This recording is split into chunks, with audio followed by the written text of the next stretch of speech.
صحيتي الصبح كده وجميلة وسعيدة، وبعدها بتبصي لقيتي حد دخل كتب ريفيو وحش جدا جدا جدا على البيزنس، نكد عليكي حياتك كلها. في الفيديو النهاردة هتكلم معاكي تعملي ايه لو جالك نيجاتيف ريفيو.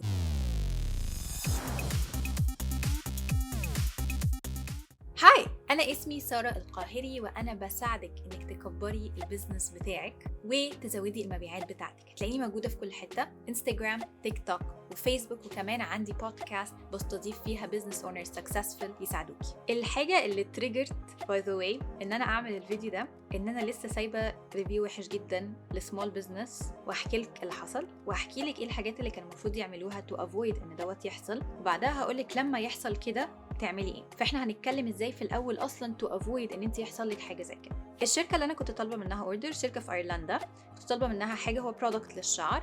هم سمول بزنس بس هم بيكبروا بسرعه جدا وطالعين موجودين دلوقتي في سفورة انجلترا، فابتدوا ان هم يكسروا الدنيا. البيزنس دوت انا طلبت منه الاوردر، وهم كاتبين ان هم بيوصلوا لدبي من 5 ل7 ايام، هو دوت المكتوب على الويب سايت. فانا عملت الاوردر واستنيت والاوردر ما جاش. قلت ماشي نستنى ونشوف. فضلنا كده لمدة 3 أسابيع وبرضه الأوردر ما جاش. فساعتها دخلت كلمتهم على انستجرام، قلت لهم أنا الأوردر بتاعي متأخر. قالوا لي بعتلنا إيميل. بعتلهم إيميل ما ردوش عليا لحد يومين، قاعدة مستنية برضه الأوردر ما جاش، وبعدها ما ردوش عليا. بعدها ردوا عليا وقالوا لي إن شاء الله الأوردر هيوصل.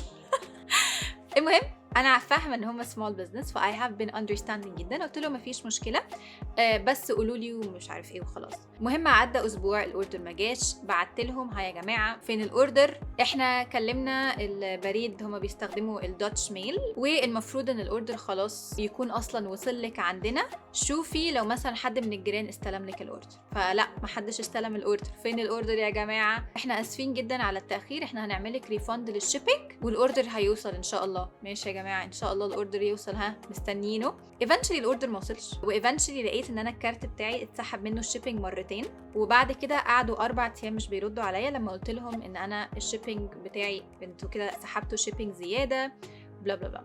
فالمهم انا بعت لهم 3 ايميلز في البيريد بتاعت ال4 ايام ديت، مش بيردوا عليا خالص خالص. وبعد كده دخلت كلمتهم على انستجرام ايفنتشلي بعد ال4 ايام، قلت لهم انا متضايقه، انا محتاجه ان انت تشوفي لي الاوردر، وانا عايزه ريفند خلاص، انا مش عايزه الاوردر دوت. فالشخص ردت عليا وقالت لي على فكره احنا سمول بزنس، واكيد انت فاهمه ان احنا مش هنعرف نرد على المسجز طول الوقت، وخلاص احنا هنرد عليكي على طول بلا بلا بلا بلا بلا بلا. في الاخر ردت على الايميل بتاعي وادتني الريفند بتاعي وخلاص. وانا كنت دخلت وكتبت لهم باد ريفيو. دلوقتي ايه الحاجات اللي هم عملوها؟ واز اي سيد ان الاوردر ما يوصلش دي مش غلطتهم، دي الغلطه بتاعت شركه الشحن. ان الاوردر يتاخر دي برضو مش غلطتهم، دي الغلطه بتاعت شركه الشحن. الحاجه الثالثه كمان ان هو اوردر انترناشونال، فهو بياخد وقت، فاجن مش غلطتهم، حاجه مش في ايديهم اصلا. however هما كانوا عاملين كذا غلطه. اول حاجه ان هما مش حاطين الاكسبكتيشنز بتاعتي، ان هما كاتبين على الويب سايت الاوردر هيوصل من 5 ل7 ايام. وبعدها قالت لي لا ده على فكره استيميشن، هو ممكن ياخد اكتر من كده. المفروض تكتبي لي على الويب سايت ان انا لما هاجي هعمل اوردر ان هو هياخد يا ستي 2-3 بس لازم انا ابقى عارفه.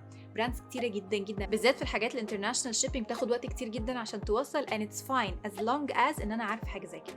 الحاجه الثانيه ان لو هما كانوا فعلا مزبطين الدنيا زي ما بنقول كده، مسستمين العميل، ما كانش هيبقى فيه مشكله. يعني لما انا ابعت لهم مسج او ايميل يجي لي على طول اوتوماتيك ريسبونس احنا هنرد في خلال 3 ايام، انا مش هيبقى عندي مشكله عشان خلاص فهمت ان دوت الوقت بتاع الرد بتاعهم. الحاجه الثالثه ان هما كان الستايل بتاع الرد بتاعهم كان يقدروا ان هما يكونوا موضحين لي كل حاجه من الاول. يعني انا دخلت سالت لو سمحتم الاوردر فين هيوصل لك ان شاء الله. ممكن اجن كانوا يقولوا لي احنا وي ار تشيكينج مع شركه الشحن وديت الفتره اللي الاوردر هيوصل لك فيها، هل انت موافقه بحاجه زي كده ولا لا؟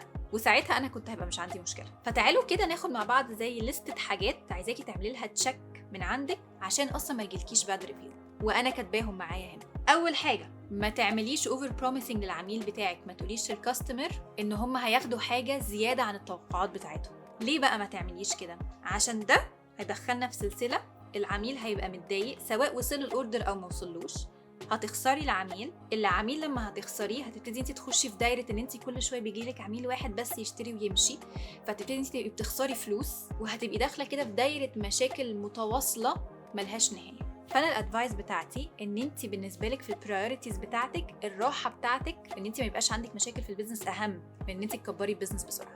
وانا عندي يوتيوب فيديو باي ذا واي بيتكلم على الموضوع بتاع ازاي تكبري البيزنس وازاي تعملي سيستم للبيزنس صح، هسيبهولك تحت في الديسكربشن وفي الاي هنا كمان. طيب جالي نيجاتيف ريفيو، اتصرف ازاي يا ساره؟ ورقه وقلم بقى وتعالي ناخد مع بعض الستبس. ستيب نمبر 1، جالي ريفيو دلوقتي هرد حالا. انت في الويك اند، انت مسافره، انت بتتجوزي، هنكتب الريفيو، هنرد حالا حالا حالا على الشخص اللي كتب الريفيو ده. تاني حاجة، لو شخص دخل كاتب ريفيو انت مش بتردي عليه عشان تحلي المشكلة، انت بتردي عليه عشان كل الناس اللي شايفة الريفيو ده تشوف انت رديتي ازاي. اول حاجة make it personal، يعني مثلا مروة كتبت الريفيو، ازيك يا مروة، شكرا على الريفيو بتاعك دوت، حاولنا ان احنا نعمل كذا وكذا وكذا عشان نحل لك المشكله، واحنا اسفين جدا ان انت متضايقه، لو تحبي ان انت تتواصلي معانا تاني ونكمل في الحل بتاع المشكله ديت اهلا وسهلا. فانت هنا عملتي ايه؟ ليتس سي ان انت مروه مثلا اشترت منكم بلوزه، فانا ما عجبتنيش البلوزه وعايزه ارجعها، وانت عندك البوليسي ان مفيش مثلا ريفند بوليسي، وانت عندك البوليسي دي، بس طبعا قدامها عشان نقدر ان احنا نحط بوليسي زي كده ان هي تقدر ان هي تفتح الاوردر قبل ما يبقى عندك كل الحاجات اللي هي you are fair to the clients. بتكتبي الحاجات دي كلها في الفيدباك. يعني لما الكاستمر بتاعك يقولك انا متضايقه ودول حراميه ودول عملوا، انت هتردي ان انت ليه مش كده، بس دوت معناه ايه؟ ان انت فعلا ما ينفعش تبقي انت حاطه رولز that are unfair للكاستمر بتاعك. يعني النيجاتيف ريفيوز بتيجي كتير قوي معظم الوقت عشان انت اصلا مش مأمنه نفسك من قبلها. دوت معناه ان انت لما هتيجي تحطي البوليسي مثلا، يعني بشوفها غلطه كتيره جدا مع براندز بالذات لما تبقى صغيره، ان انت ما يكونش عندك اوبشن الريفند وان ما ينفعش حد يرجع من عندك البرودكتس، بس في نفس الوقت انت مش حاطه اصلا تفاصيل البرودكت ممكن يطلع ديفكتد، ممكن يطلع حاجات كتيره جدا، وانت كبراند مش مديه الكاستمر مساحه ولا حتى احقيه ان هو يحمي نفسه لما يحصل مشكله، فهو الكاستمر هيبقى فرستريتد ويخش عندك على في اي حته ويكتب لك ريفيو وحشه. فاحنا قبل اصلا ما يبقى احنا عندنا الريفيو عشان نعرف ان احنا نرد على الريفيو دي صح، لازم يكون عندك حاجات انت اوريدي عاملاها، البوليسي بتاعتك از فير للكلاينت، لازم هو بيشوف البرودكت عادل قبل ما يشتريه، ومن حقه ان هو يرجعه لو هو البرودكت فيه حاجه غلط.